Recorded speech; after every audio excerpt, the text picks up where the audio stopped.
thing that you can do, it doesn't cost you anything.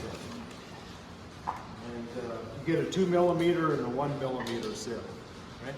And you can see the engineering that went into these. Right? So if you got a little PVC and you got the 2 and the 1, the 2 goes on top of the 1. And then you put your soil in this top one. Okay, you're gonna have to crumble it up a little bit. So crumble it up a little bit. Get your hand on top, and then you shake the bejesus out of it. And everything that's dust, really fine, comes out the bottom. If it's more than 2, it stays in the top one. Makes sense? And so everything that falls into this bottom one is what? It's less than 2 and more than 1. Right? So then you just set aside the top one, and you pour the other one out until you have 1 to 2 millimeter soil aggregates, so they're well started. That's the preferred size to do this type of scenario. So if you do a soil health assessment through a lab, Ward Labs or whoever, they'll have water stable aggregates on there. It's a single line, okay? So what they did is they took a look to see how stable your aggregates are. Are they stable? And if they're stable, they're going to resist wind and water erosion. They're not going to slake, okay?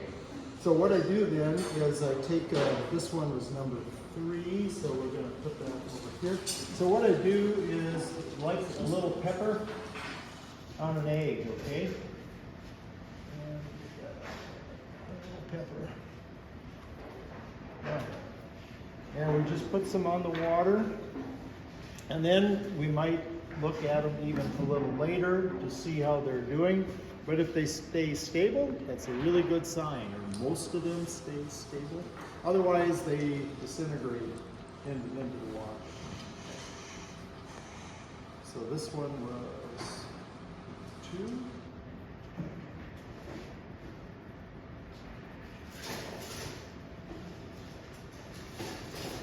A little pepper on that one.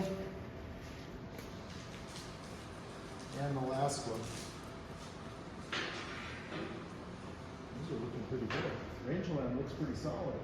As it should. As it should. Mother Nature's best, right? Well, it's definitely a good one. Okay. So we got a few aggregates now in each. This works on every soil except coarse sands. Why? They're about the same size as these 1 to 2 millimeter soil aggregates. So if you do it on a coarse sand, it's going to be real stable. They just won't dissolve.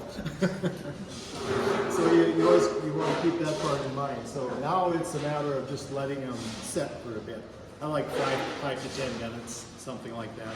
Have you used that? Well, when it was operational, it seems like it comes up and goes down regularly.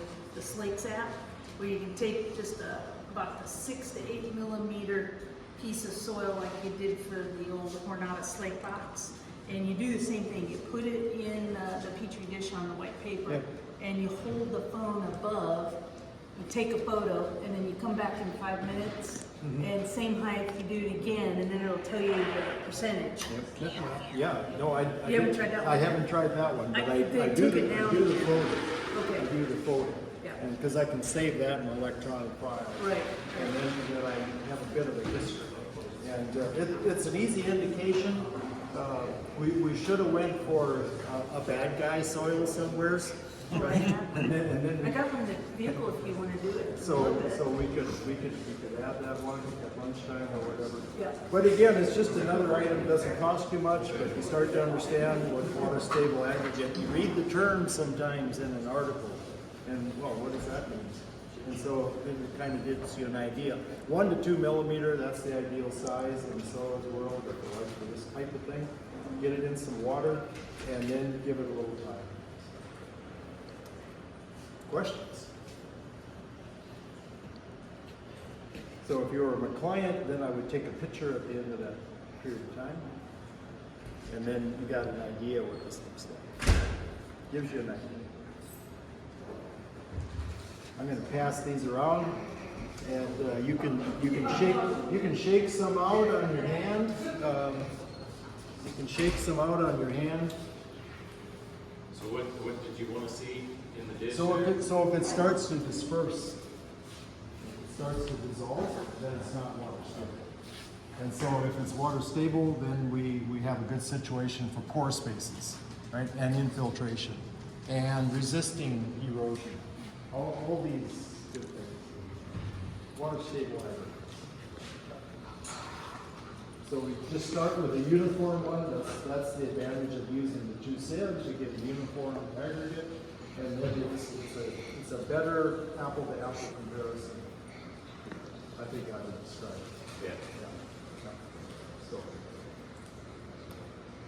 that's what I had.